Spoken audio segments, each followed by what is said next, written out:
എല്ലാവർക്കും നമസ്കാരം. സർവീസ് മാറ്ററിലേക്ക് സ്വാഗതം. സ്ത്രീ സുരക്ഷാ പെൻഷൻ കൊടുക്കുമോ? ഇന്നത്തെ നിലയിൽ ചെറിയ സംശയങ്ങളുണ്ട് അതിൽ. കാരണം അസംബ്ലിയിൽ, കേരള നിയമസഭയിൽ ബഡ്ജറ്റിൻ്റെ ധനാഭ്യർത്ഥന ചർച്ചകൾ നടന്നുകൊണ്ടിരിക്കുകയാണ്. ഓരോരുത്തരും ബഡ്ജറ്റിനെ അനുകൂലിച്ചും പ്രതികൂലിച്ചും ഒക്കെ ചർച്ചകൾ നടക്കുകയാണ്. അതിനിടയിൽ മദ്യനയത്തിൻ്റെ ഒരു വിഷയം കയറി കിടപ്പുണ്ട്. അതൊരു വലിയ വിഷയമായി. പിന്നെ PM ശ്രീ, ഇത് രണ്ടും കൂടി ഇടയ്ക്കാരെ നിൽപ്പുണ്ട്. കേരളത്തിൽ അങ്ങനെയാണല്ലോ, ഇടയ്ക്കിടയ്ക്ക് ഇങ്ങനെ വിവാദങ്ങളും കൂടെ കയറി നിൽക്കും. എന്തായാലും അതിനിടയിൽ മുഖ്യമന്ത്രി പ്രസംഗിച്ചപ്പോൾ അദ്ദേഹത്തിൻ്റെ മറുപടി പ്രസംഗത്തിൽ അദ്ദേഹം രണ്ട് കാര്യം പറഞ്ഞു. ഒന്ന്, 3000 രൂപ സാമൂഹ്യ സുരക്ഷാ പെൻഷനാക്കുന്നത് ഇന്ന് മുതൽ കൊടുക്കാൻ ഉത്തരവായിട്ടുണ്ട്. അതെല്ലാവർക്കും കൊടുക്കും. 65 ലക്ഷം പേർക്കാണ് കിട്ടുന്നത്, ചെറിയ ആളുകൾക്കല്ല. ഒരു മാസം 3000 രൂപ വെച്ച് 65 ലക്ഷം രൂപ, കോടിക്കണക്കിന് രൂപയുടെ ബാധ്യത വരുന്ന വലിയൊരു പരിപാടിയാണത്. അതിങ്ങനെ കുറേ 500 രൂപ വെച്ച് കൊടുത്ത് കൂട്ടി വന്ന് ആളുകളുടെ എണ്ണം കൂടിയാണ് ഇപ്പോൾ 65 ലക്ഷം എത്തിയത്.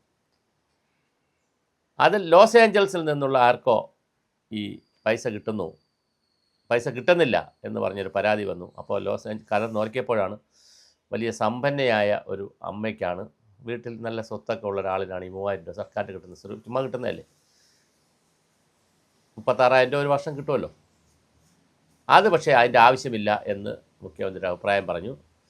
അപ്പോൾ വിദേശത്ത് മക്കൾ ഇരിക്കുകയാണെങ്കിലും അച്ഛനും അമ്മയ്ക്കും പൈസ കൊടുത്തില്ലെങ്കിൽ അവർക്ക് കൊടുക്കണ്ടേ എന്നൊരു അഭിപ്രായം പ്രതിപക്ഷ നേതാവ് ചോദിച്ചു. തീർച്ചയായിട്ടും കൊടുക്കണം എന്നൊരു അഭിപ്രായം വന്നു. പക്ഷേ അത് പുനഃപരിശോധിക്കും. ലോസ് ഏഞ്ചൽസ് കേസല്ല, മൊത്തത്തിൽ 65 ലക്ഷം പേർക്കും കൊടുക്കുന്നതിൻ്റെ ഒരു പുനഃപരിശോധന വരാനുള്ള സാധ്യതയുണ്ട്. അനർഹരായ ഒരുപാട് പേര് പുറത്ത് നിൽപ്പുണ്ട്. അനർഹരായ ഒരുപാട് പേര് അകത്ത് നിൽപ്പുണ്ട്. അർഹരായ ഒരുപാട് പേര് പുറത്ത് നിൽപ്പുണ്ട്. ഇതിനെ സംബന്ധിച്ച് കൃത്യമായ ഒരു അന്വേഷണം വരും എന്നാണ് പറയുന്നത്. സ്ത്രീ സുരക്ഷ എന്ന് പറഞ്ഞാൽ 1000 രൂപ കൊടുക്കാൻ കഴിഞ്ഞ സർക്കാർ പോണ പോക്കിലൊരു അടി അടിച്ചിട്ട് പോയി. അത് കൊടുക്കാതിരിക്കാനാണ് സാധ്യത കൂടുതൽ. അതിന് പകരം മറ്റേതെങ്കിലും പദ്ധതി വരാനാണ് സാധ്യതയുള്ളത്. എന്തായാലും സ്ത്രീ സുരക്ഷാ പെൻഷനെ സംബന്ധിച്ചും ഒരു തർക്കം ഉണ്ട്. അത് അവസാന കാലത്ത് ഗവൺമെൻറ് പറഞ്ഞു പോയതാണ്. ആർക്കും കൊടുത്തില്ല. ഇലക്ഷൻ സമയമായതുകൊണ്ട് ആർക്കും കൊടുത്തില്ല. പക്ഷേ അത് കൊടുക്കാതെ പോയതായതുകൊണ്ടും അത് ഇംപ്ലിമെൻറ്റ് ചെയ്യാത്തൊരു പ്രൊജക്റ്റ് ആയതുകൊണ്ട് ഈ ഗവൺമെൻറ്റിൻ്റെ അത് ഇംപ്ലിമെൻറ്റ് ചെയ്യുമോ എന്നുള്ള കാര്യത്തിൽ സംശയമുണ്ട്. അപ്പോൾ സ്ത്രീ സുരക്ഷാ പെൻഷൻ അങ്ങനെ നിൽക്കുന്നു. 3000 രൂപയുടെ പെൻഷൻ കൊടുത്തു കഴിഞ്ഞു, ഇന്നു മുതൽ കൊടുത്തുകൊണ്ടിരിക്കുന്നു. ഇതിനിടയിലാണ് ഈ പെൻഷൻ്റെ പുനരാവിഷ്കരണത്തെക്കുറിച്ചും പുനർനിർണയത്തെക്കുറിച്ചുമുള്ള റീഡിസൈൻ ചെയ്യുന്നതിനും റീവിസിറ്റ് ചെയ്യുന്നതിനുള്ള ചില തീരുമാനങ്ങൾ എടുക്കുന്നു. അനർഹരായിട്ടുള്ളവരെ പുറത്താക്കണം, അർഹരായിട്ടുള്ളവർ ആരെങ്കിലും പുറത്തുണ്ടെങ്കിൽ അവരെ അകത്താക്കണം. ഇങ്ങനെയുള്ള പ്രോസസ്സ് നടക്കുന്നു.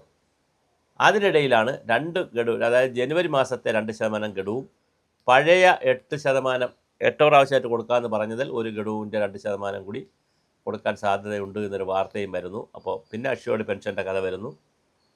അത് മാറി പങ്കാളിത്ത പെൻഷനിലേക്ക് പോകുന്നു. പെൻഷൻ പ്രായം കൂട്ടുന്നില്ല. ഇങ്ങനെ സർവീസുമായി ബന്ധപ്പെടുത്തിയ നിരവധി ചോദ്യങ്ങൾക്ക് ഉത്തരം കണ്ടെത്തുന്നു. എന്തായാലും ഈ സർക്കാരിനെ സംബന്ധിച്ചിടത്തോളം അവർ പീപ്പിൾ ഫ്രണ്ട്ലിയായ, അല്ലെങ്കിൽ ജീവനക്കാരുടെ സർക്കാർ എംപ്ലോയീസിൻ്റെ ഫ്രണ്ട്ലി ആയിട്ടുള്ളൊരു അപ്രോച്ച് എടുക്കണം എന്ന് തന്നെയാണ് കാര്യങ്ങൾ പറയുന്നത്. പക്ഷേ അപ്പോഴും ബഡ്ജറ്റിൽ DA എന്ന് കൊടുക്കുമെന്ന് പ്രഖ്യാപിച്ചില്ല എന്നൊരു ആക്ഷേപം സീരിയസ് ആയിട്ടുണ്ട്.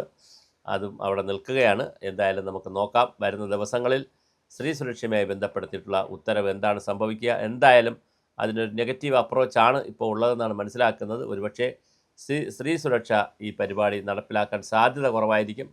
എന്നാൽ സ്ത്രീകളുടെ നേതൃത്വത്തിൽ ജനാധിപത്യ മഹിളാ അസോസിയേഷനും അങ്ങനെ സംഘവും ഒക്കെ ചേർന്നിനി സമരത്തിലേക്ക് വരുമോ? കാരണം എന്തെങ്കിലുമൊക്കെ ഒരു കാര്യം കിട്ടാൻ വേണ്ടി 10 വർഷമായി വെമ്പൽ കൊണ്ടിരിക്കുകയാണ്. സമരം ചെയ്യാത്തതുകൊണ്ട് വളരെ ആവേശത്തിലിരിക്കുക. കഴിഞ്ഞ ദിവസം സമരം ചെയ്ത് ചെളിവെള്ളം ആയിപ്പോയെന്നൊക്കെ പറഞ്ഞ് ബഹളം ഉണ്ടാക്കുന്നുണ്ട്. പക്ഷേ നല്ല വെള്ളം അടിക്കണമെന്നാണ് പറയുന്നത്. അപ്പോൾ അതൊക്കെ ഈ സമരത്തിൽ ഇനി നല്ല വെള്ളം കൊടുക്കുമോ ചെളിവെള്ളം കൊടുക്കുമോ എന്നൊന്നും നമുക്ക് അറിഞ്ഞുകൂടാ. എന്തായാലും സ്ത്രീ സുരക്ഷയെ സംബന്ധിച്ച് 1000 രൂപ കൊടുക്കുന്നത് തൽക്കാലം കോൾഡ് സ്റ്റോറേജിലാണ് എന്നാണ്, IC യൂണിറ്റിലാണെന്നാണ് നമുക്ക് മനസ്സിലാകുന്നത്.